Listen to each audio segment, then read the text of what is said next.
దేవునికి స్తోత్రం. ఏదైనా మహాగణుడును మహోన్నతుడు పరిశుద్ధుడైన దేవాదేవుడైన యెహోవా మహోన్నతమైన వాగ్దానం. నన్ను బలపరచు వానియందే నేను సమస్తము చేయగలను. ఫిలిప్పి 4:13. ప్రియ దేవాదేవుని బిడ్డలారా, ప్రభువైన యేసుక్రీస్తు మహిమ కలిగిన నామములో మీ అందరికీ ఉదయకాల సమయంలో నా హృదయపూర్వకమైన శుభాభివందనాలు మనసారా మీకు తెలియజేస్తున్నాను. దేవుడి యొక్క శాశ్వతమైన కృపను బట్టి, దేవుని యొక్క ఆ యొక్క మేలును బట్టి మనం సజీవులుగా ఉండి నేడు ఆయన వాగ్దానాన్ని స్వతంత్రించుకోవడానికి, ఆయన నామాన్ని స్తుతించడానికి, మహింపరచడానికి సిద్ధంగా ఉన్నందుకు ప్రభుకే మహిమ కలుగాక. లోకులు తమ ఆరోగ్యమును కాపాడుకుంటకు, బలవంతులుగా ఉండుటకు అనేక పద్ధతులను పాటించున్నారు. మంచి భోజనము, వ్యాయామములు, పరిశుభ్రమైన గాలి కొరకు వెదుకుచూ ఉన్నారు. అయితే ఆత్మీయ బలమును అశ్రద్ధ చేయుచున్నారు. నా ప్రియ దేవుని బిడ్డలారా, దేవుణ్ణి మైపరిచినప్పుడు, గణపరిచినప్పుడు దేవుడు మన జీవితంలో జయ విజయం, ఆనందాదరణ, సంరక్షణ మనకిచ్చి మనకి విజయవంతమైనటువంటి ఆరోగ్యాభివృద్ధిని ప్రసాదించి మనకు మేలుతో తృప్తిపరచగల గొప్ప దేవుడే మన ప్రియ ప్రాణేశ్వరుడైన యేసుక్రీస్తు ప్రభులు వారు. ప్రపంచానికి కరటి నేర్పించిన పరాక్రమశాలి యవనుడైన బ్రూస్ లీ ఎన్నో సంవత్సరాలు కఠినమైన వ్యాయామాలు చేసి శరీర బలమును సంపాదించినను అతడు హఠాత్తుగా మరణించాడు. ఒక నటీమణి ఆయనను విందుకు పిలిచి భోజనంలో విషం పెట్టినందుకు ఎన్నో సంవత్సరాల నుండి అతడు సిద్ధపరచుకున్న బలమైన శరీరం నరకబడి చెట్టు వలె కోల్చాను. మనుషుల శరీరం తినుటకు పురుగులు కాచుకొని ఉన్నవి. దేవుని బిడ్డలారా, నీ బలము ఎక్కడ ఉన్నది? దేవుని కృప ఉంటే జయముంటుంది. మనము ఇహలోక సంబంధమైనటువంటి ప్రకృతి సంబంధంగా, భూ సంబంధంగా కాదు జీవించేది. పరసంబంధమైన ఆలోచనలతో, పరసంబంధమైనటువంటి ఆత్మీయ జీవితం, ఆత్మీయ బలం మనం కలిగి మనం ఎప్పుడైతే జీవిస్తున్నామో అప్పుడే మన జీవితంలో జయ విజయం కూడా ప్రభు మనకు అనుగ్రహిస్తాడు. మన దేవుని నామం మనకు ఉన్నతమైన బలము అనే సంగతి గుర్తించాలి. మన దేవుని నామము మనకి సర్వోన్నతమైనది అని గుర్తించాలి. మన దేవుడు మనకి సర్వశక్తిమంతుడు, సర్వాధికారి, జగత్రక్షకుడు అనే సత్యాన్ని మనం గుర్తించాలి. యవనుడైన దావీదు ఆ నామంలోని బలం గ్రహించిన వాడే, నీ సహాయం వలన సైన్యమును జయించుదును, నా దేవుని సహాయం వలన ప్రాకారమును దాటుదును అని ఘోషిస్తున్నాడు. కీర్తన 18:29 మనం చూస్తే ఇటు గొప్ప సత్యాన్ని మనం చూడగలుగుతాం. దేవుని బిడ్డలారా, దేవుని ద్వారా మాత్రమే మనం జయించగలుగుతాం. శత్రువుని జయించగలుగుతాం.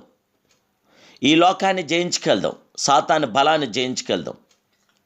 మనము జయం కావాలి, విజయం కావాలంటే దైవనామస్మరణ మనం చేయాలి. ఆత్మీయ జీవితంలో మనం బలంగా ఉండాలి.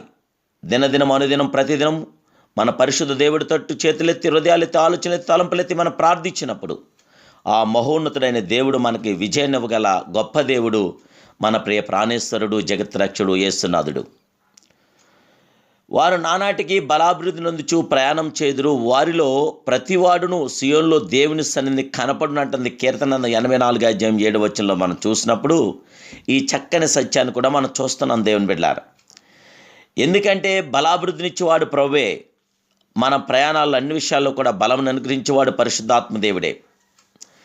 కైనా దేవుని ద్వారా మాత్రమే మనం జయం పొందు. అందుకే అంటున్నాడు భక్తుడు, నన్ను బలపరచు వానియందే నేను సమస్తము చేయగలను, నన్ను బలపరచు వానియందే నేను జీవించగలను.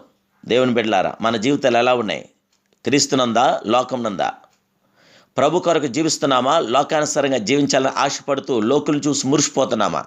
దేవుని బిడ్డలారా, లోకం అశాశ్వతమైనది, దేవుడు శాశ్వతుడు. అశాశ్వతని ఈ లోకంలో పరిశుద్ధుడైన దేవుని నామానికి మహిమార్థంగా మనం ఎప్పుడైతే జీవించడం మొదలుపెట్టామో అప్పుడే పరిపూర్ణుడైన దేవుని యొక్క ఆశీర్వాదాలతో, ఆయన బలముతో మనం నింపబడి ఈ లోకాన్ని జయించగలం. లోకంలో జయించే విజయం మన విశ్వాసమే. నన్ను బలపరచు వానిందే నేను సమస్తము చేయగలుగుతున్నట్టున్నాడు. మన బలపరిచేది క్రీస్తు కొరకే మనం జీవిందాం. ఆయన నామానికి మహిమార్థంగా బ్రతుకుదాం. ఆయన నామానికి ఘనతగా మనం జీవిందాం. ఏ లోక సంబంధమైన వాటి కొరకు కాదు, పర సంబంధమైన వాటి కొరకు ముందుకు వెళ్దాం. దేవుని నామం ఉచ్చరించిన కొలది దేవుని శక్తి మనలోకి దిగి వస్తుంది. మనలో ఉన్నటువంటి భయం పారిపోతుంది. గొలియాతును తన సొంత బలంతో ఎదిరించగా దేవుని నామంలోని బలమును బట్టి దావీదు ఎదిరించాడు. విశ్వాసమును వ్యక్తపరిచాడు. ప్రియమైన దేవుని బిడ్డలారా, ప్రభు బలంపై ఆనుకుంటే మనము శత్రువుని జయించగలుగుతాం. ప్రభు బలంపై ఆనుకున్న దావీదు విజయం పొందాడు. ఈరోజు ప్రభు బలంపై మనం ఆనుకుని శత్రువుని మనం జయిందాం. సాతాను బలం క్షీణించాలంటే, సాతాను ప్రయత్నాలు రద్దవ్వాలంటే ప్రభు బలాన్ని మనం కోరుకోవాలి. దేవుని నామములో ఉన్నటువంటి అద్భుతమైనటువంటి శక్తి సామర్థ్యాన్ని మనం గుర్తించాలి.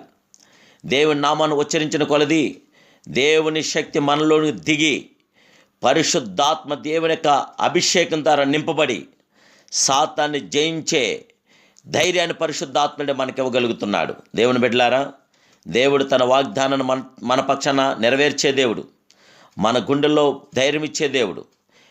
భయము ధైర్యాన్ని చెడగొడుతుంది. మనలో ఉన్నటువంటి ధైర్యం చెడిపోవటానికి కారణం భయం. ఆ భయం ద్వారా ధైర్యం చెడి బలహీనం కాగలుగుతున్నాం, అనారోగ్యం కాగలుగుతున్నాం, రోగులం అవుతున్నాం. మనం భయంతో, ఆందోళనతో, కలవరతో, చింతతో అనేకమైన వ్యాధులు తెచ్చుకుని మన జీవితంలో సమాధానం లేక, నెమ్మది లేక జీవించగలుగుతున్నాం. భయం పెట్టేది సాతాను, ధైర్యపరిచేది దేవుడు. దేవుడి నామానికి మహిమార్థంగా ఎప్పుడైతే మనం జీవించడం మొదలుపెట్టామో అప్పుడే పరిశుద్ధాత్మ దేవుడు తన ఉన్నతమైన అద్భుతమైనటువంటి కార్యాభివృద్ధి మన జీవితంలో చేయగల సర్వశక్తిమంతుడు. దేవుని బిడ్డలారా, మనకు ఆశ్రయదుర్గమును, ఆపత్కాలం నమ్ముకోదగిన గొప్ప సాయకుడు ఉన్నాడనే సంగతి మర్చిపోవద్దు. మన ప్రభు మారని వాడై ఉన్నాడు.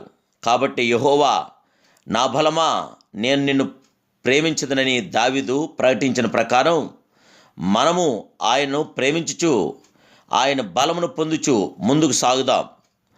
మనము దేవాదేవుని ప్రేమిద్దాం, దేవుని ఘనపరుద్దాం, దేవుని ఆరాధిద్దాం, దేవుని మహింపరుద్దాం, దేవుని యొక్క బలాన్ని మనం పొందుకుందాం. ముందుకెళ్ళి ప్రభు నామానికి జయజయలు కొడదాం, జయజెండా ఎగరేద్దాం. సోలిపోకుండా, సమసిల్లిపోకుండా, బలహీనలు కాకుండా క్రీస్తునాథుడు మీ కొరకు ఒక ఆశ్రయదుర్గం, ఒక బలమైన దేవుడున్నాడనే సంగతి గుర్తించి ప్రభు నామానికి మహిమకరంగా, మీకు ఆశీర్వాదకరంగా మీరు ప్రార్థించమని నేను ప్రభు పేరట కోరుచున్నాను. దేవునిలో అద్భుతమైన జయం ఉంది. దేవుని ద్వారా మాత్రమే మనం శత్రువుని జయించగలుగుతాం. ఈరోజు ప్రియులారా, శత్రు బలాన్ని క్షీణింపచేసేది యేసుక్రీస్తు ప్రభువారి నామం ఒక్కటే. అన్ని నామముల కంటే మిన్నైన నామం, మహోన్నతమైన నామం, బలమైన నామం, బలపరచు నామం, మన జీవితంలో జయమిచ్చే నామం యేసు నామం. ఇలాంటి గొప్ప నామాన్ని బట్టి మనము గర్విందాం, అతిశయిందాం, ఉప్పొంగుదాం, ధైర్యంగా ముందుకెళ్ళి ప్రభు నామానికి మహిమకరంగా, మనకు ఆశీర్వాదకరంగా మనం బ్రతుకుదాం. ఈరోజే ఈ వాగ్దానం ద్వారా ఒక తీర్మానం తీసుకుందాం. నన్ను బలపరచువానిందే నేను సమస్తం చేయగలను అంటున్నాడు భక్తుడు. ఈరోజు నిన్ను నన్ను బలపరిచే గొప్ప దేవునిందు మనము ధైర్యంగా నిలబడదాం. ఈ లోకములో మన ప్రభు మనతో కూడా ఉన్నాడు. ఈ లోకాన్ని జయిందాం, లోకాశలు జయిందాం, శత్రువుని జయిందాం, పాపాన్ని జయిందాం, అవినీతిని జయిందాం, అక్రమాన్ని జయిందాం, అన్యాయాన్ని జయిందాం. సమస్తాన్ని జయించి ప్రభు నామానికి మహిమార్థంగా సాక్షులుగా జీవిద్దాం. యోధియా సమరయ దేశంలందంతటా ప్రభు మన సాక్షులుగా ఉంచాలని ఆశపడుతున్నాడు. ఆ దేవుని నామానికి మహిమార్థంగా, మనకు ఆశీర్వాదకరంగా ఇప్పుడే మనం ప్రార్థన చేద్దాం. ప్రార్థన. మా పరిశుద్ధుడైన మా ప్రియమైన కన్న తండ్రి, నీకు స్తోత్రాలు దేవా, నీకు స్తోత్రాలు స్వామి. దేవా, నీ కొందనాలు దాడి ఈ దినాన ప్రభా, నీ యొక్క శుభవాగ్దానం ద్వారా, ఈ మహిమకల వాగ్దానం ద్వారా, నీ మాట ద్వారా మమ్మల్ని బలపరచండి నాయన. నన్ను బలపరిచేవారు మీరే నాయన, సమస్తం చేయగలవారు మీరే. కనుక మీకు అసాధ్యమైనది ఏదీ కూడా లేదు. దయచేసి బలహీనలను మాకు బలమును చేకూర్చండి, జయమని గ్రహించండి. శత్రు బలాన్ని క్షీణించేయటానికి మీ కృప మాకు కావాలి నాయన.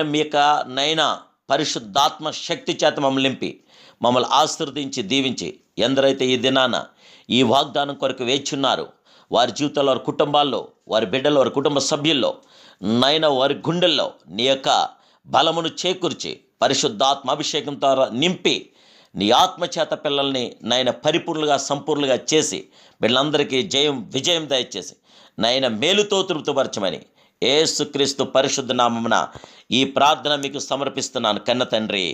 ఆమేన్, amen, amen. May God bless you.